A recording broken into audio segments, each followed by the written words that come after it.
आनंदो ब्रह्मेति व्यजानात् आनंदाद्धेव खलमानि भूतानि जायन्ते आनंदेन जातानि जीवन्ति आनंदम प्रयन्ति अविशम विशन्ति इति तैत्तिरीय 3:6।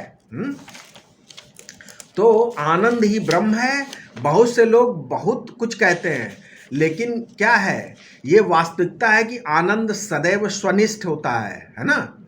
क्या मजा आया, है ना, क्या मजा आया, वाह आह वाह। तो इस अनुभव में क्या है, आनंद का विषय में आरोप तो है, परंतु उसकी अनुभूति अपने से अभिन्न होती है। सारा सुख दुख तुम में ही होता है, तुम्हारा सुख दुख तुम्हारी मुट्ठी में है।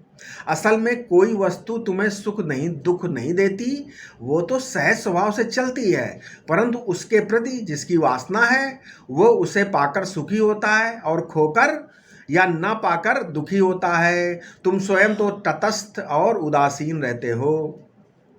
तो कर्म की दृष्टि से पुण्य कर्म का फल आनंद अपने ही हृदय में उदित और विलीन होता है। भावना की दृष्टि से अपने इष्ट देव का तथा उनके साथ तदाकारता से सुख दुख का उदय विलय भी अपने हृदय में ही होता है।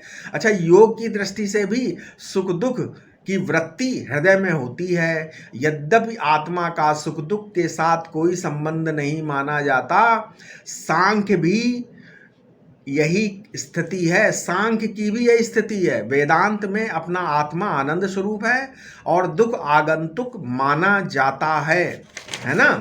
तो चाहे सारे सुख, चाहे पुत्र सुख हो, स्त्री सुख हो, देखो तुम जो हो, जहां तुम हो, जब तुम हो, जो कुछ भी तुम देख रहे हो, असल में तुम ही आनंद रूप को हो।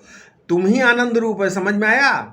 ये तुम्हारा आनंद है, वो देश काल द्रव्य से नहीं कटता। इस आनंद का कोई सजातीय नहीं है, इस आनंद का कोई विजातीय नहीं है, ना कोई स्वगत तारतम्य है। ये आनंद न कार है, न कारण है, और ना ही इसका कोई मालिक है, अर्थात ये पराधीन नहीं है। इसलिए श्रुति कहती है, ना तस्य कश्चित जनिता न चाधिपा, न इसका कोई पिता है न स्वामी। ये आनंद तुम्हारी आत्मा का स्वरूप है, ये तुम हो।